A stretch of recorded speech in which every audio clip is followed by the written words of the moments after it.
staying with us. Let's bring you more updates from the city and the state. Morning joggers in West Tambaram were in for an unpleasant find in the area today when they saw the charred remains of a man who has been identified as a top banker in the city. Shocking indeed. The police in the region was alerted immediately and the remains were taken to the Krompet Government Hospital for a post-mortem report. The deceased has been identified as 52-year-old Muralidharan, who had been working as the manager of the Central Bank of India Egmore branch and has been living in the city alone. In fact, NDTV Hindu was notified about the missing official by his colleagues after he went missing in the weekend. His relations in Salem have been informed. The cops have registered a case of death under mysterious circumstances, but only further investigation will answer whether it was a case of suicide or murder. Well, we brought you also the news of a death of a 25-year-old man in Neelangarai last weekend. There has now been a breakthrough by the city police, with the accused now being identified. He is believed to be a biker who is pursuing his BBA degree at a private city college. The police have launched a manhunt with 3 special police teams rushing to Bangalore, Madurai and Velankanni to nab the culprit. During the incident, 3 men under the influence of alcohol had intercepted a duo and picked up a fight. Following the quarrel, the duo took out their penknife and stabbed the man who assaulted them under the influence of alcohol and fled the scene. In some disturbing news from the district of Vellore, now residents of a colony were in for a rude shock when they were jolted out of their sleep this morning, almost losing grip of the ground beneath them. The building in which they were lodged at came crumbling down all of a sudden, crushing 4 people, including a 1.5-year-old infant, to death. The bodies were sent to the Government Medical College Hospital in the area. The police who reached the spot were able to rescue only 5 people who were still trapped under the debris.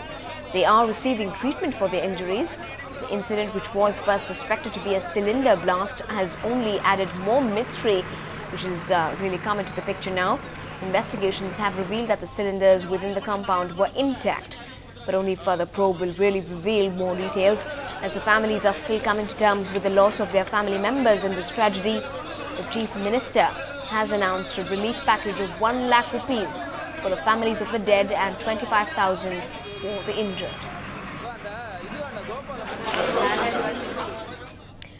Now, various specially abled groups were up in arms in the city today. They listed 20 demands of their fraternity: a monthly stipend of 3,000 rupees, loans for self-employment without guarantors, and ID cards were some of the demands they placed with the state government. The fast was organized by the Tamil Nadu Association for the Rights of all the types of differently abled and caregivers. The protesters also complained that government officials allotted a spot near the Kuam River for their protest, which lacks toilet facilities, making it even more inconvenient for the disabled community.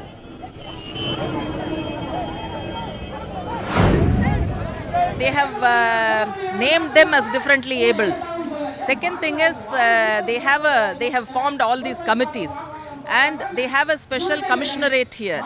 But the point is, the commissioner is in the first floor. That is a joke. For differently abled, how will they go to the first floor? See, even this basic understanding is not there. So the steps taken by the Tamil Nadu government are grossly inadequate. மாற்றுத்திறனாளிகளுக்கான இடஒதுக்கீடு இதுவரையிலும் தமிழக அரசாங்கத்தில் முழுமையாக அமல்படுத்தவில்லை என்பதுதான் எங்களுடைய ஒரு கேள்விக்குறியான ஒரு அபந்தமான ஒரு தள்ளப்பட்ட நிலைக்கு நாங்கள் தள்ளப்பட்டு வாழ்ந்து கொண்டிருக்கின்றோம். இந்த அரசாங்கம், தமிழக அரசாங்கம், இன்றைக்கு முதல்வர் கலைஞர் அவர்கள் இந்த கவனத்தில் ஏற்று எங்களுக்கான 3% இடஒதுக்கீட்டை அமல்படுத்தினால் எங்களுடைய வாழ்வாதாரம் நிலைப்படும். Well, moving on, the Madras High Court today took up the case of suicide by a student of the MGR Janaki College and has granted bail to 4 lecturers. The lecturers of the Women's College have been lodged at the Pural prison for abetment to suicide in the case. They had, in fact, filed a bail petition at the Madras High Court only yesterday. The girl was allegedly made to strip during an inspection after a classmate reported lost money. The 19-year-old girl killed herself, unable to bear the humiliation meted out to her. The lecturers on the day of the arrest feigned illness to evade the cops.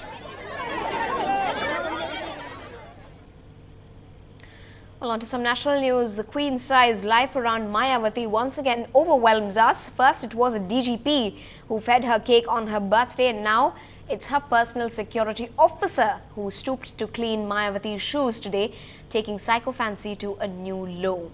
As soon as she stepped out of a helicopter while on a visit, the officer quietly slipped out a handkerchief from his pocket and began cleaning her shoes and kept at it and didn't really stop till he was satisfied that his job was done. And as the shoe wiping went on, Mayawati continued to talk to officials of the area.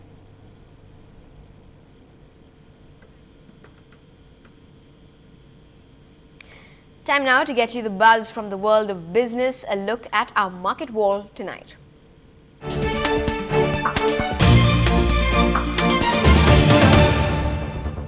It was another extremely disappointing day of trade coming in for the Lal Street. The markets moved one way, which was down north. The Nifty finally managing to close very closely above that 5300 mark at 5312 in today's trading session, down about 90 odd points, with the Sensex was well below that 18,000 mark in trade today.